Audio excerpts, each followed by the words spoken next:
Hello, my name is Zhongmin Lin. Today I'm gonna talk a bit about my research in Dr. Graham's lab, and it's about the electroencephalography of the trial making test. The trial making test is typically administered using pen and paper as a part of neuropsychological test battery in the clinic to assist the differential diagnosis of brain diseases such as dementia. It involves linking a total of 25 items in ascending order, which in part A are all numbers. So 1, 2, 3, 4, 5, for instance, and then in part B are numbers alternating with letters. So 1A, 2B, 3C, so on and so forth. Oops. And these two videos are the tablet implementation of the task, which is what we use in past fMRI studies to study the associated brain activity. And as you can see here, that TMTB is more cognitively demanding than TMTA. This is one of the past studies that our collaborators did in older adults to look for the brain activity associated with trial making tests. So as you can see here, in the contrast of TMPA and B versus rest, we can see positive activations in the motor related areas, as well as a suppression of the default mode network, which is known to be active during wakeful rest, so it makes sense to be suppressed during the task. When you look at the contrast between TMTA versus A, you can see a lateralized brain activity that includes a series of frontal lobe structures that's indicative of the increased cognitive demand of TMTB.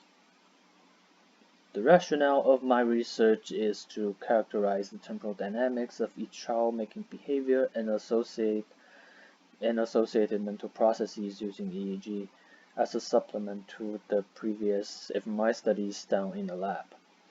The significance of this work is that we may potentially inform and improve the current use of the TMT by scientists and clinicians, because the clinicians only note this test as completion times.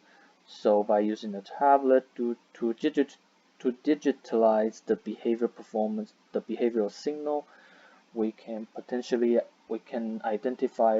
may potentially identify behavioral biomarkers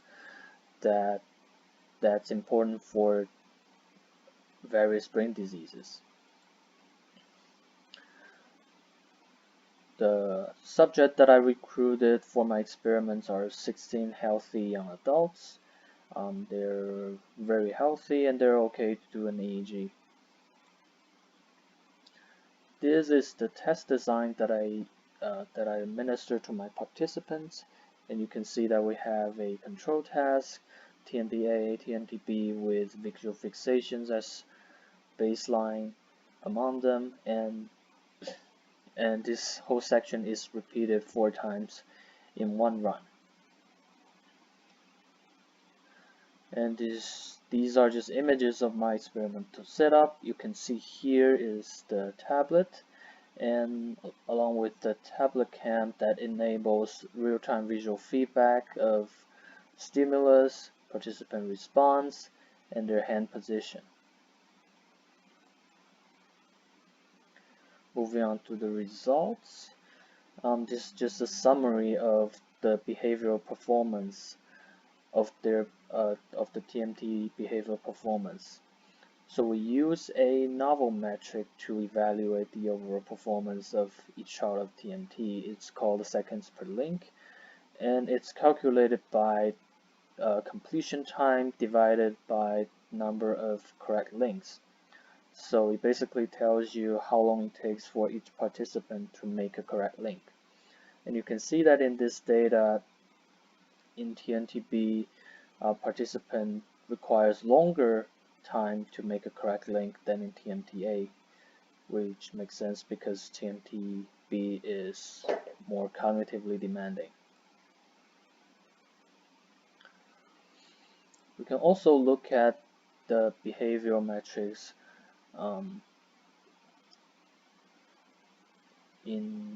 based on trials or links. So the three behavioral metrics of my interest are seconds per link, the delay. The delay is just the time that participants spend moving at a relatively slower speed because they're doing visual search, motor movement planning, and other kind of cognitive processes to prepare for their movement, and as well as the speed, which is the average speed for that specific for every individual link. So I have generated distributions of this data, and you can see that in the SPL that participants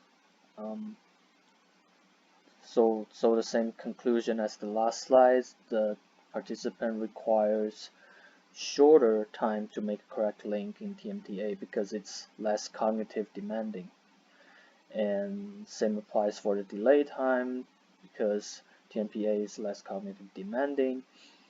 They only use shorter time for their visual search and motor planning. And there's relatively a smaller difference between the speed of TMTA and B, but nonetheless TMTB still has a slower speed compared to TMTA. And by doing two sample KS test, I found that the distribution between A and B are all different from each other. And also an example of my EEG data, of my statistical analysis using the EEG data. So first I have the EEG time course, and then I do a wavelet convolution to extract the time frequency, total power for each electrode, and then I specify the time indices and frequency bands that I want to calculate the average time frequency power. So for the frequency, I have 5 frequency bands that I can choose, and regarding the time, I have the baseline and the total completion time, which can be further divided into link time and non-link time. So after that is computed, I can log the data into a structure like so, and took the average over trials and organized them into this kind of columns.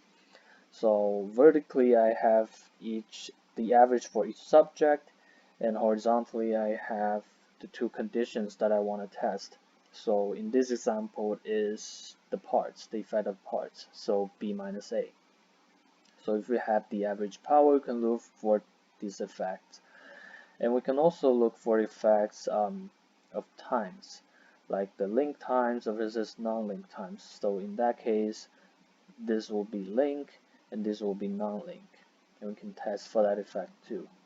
And I have already have the results now. I've completed this part of the analysis. Then if you want, and if you would like to calculate the laterality index, you can also use the average power to do so, using this equation very similarly in the fMRI studies. And same thing, you can look for the effect of parts. Okay, that's a brief introduction of my master research. Thank you very much for listening.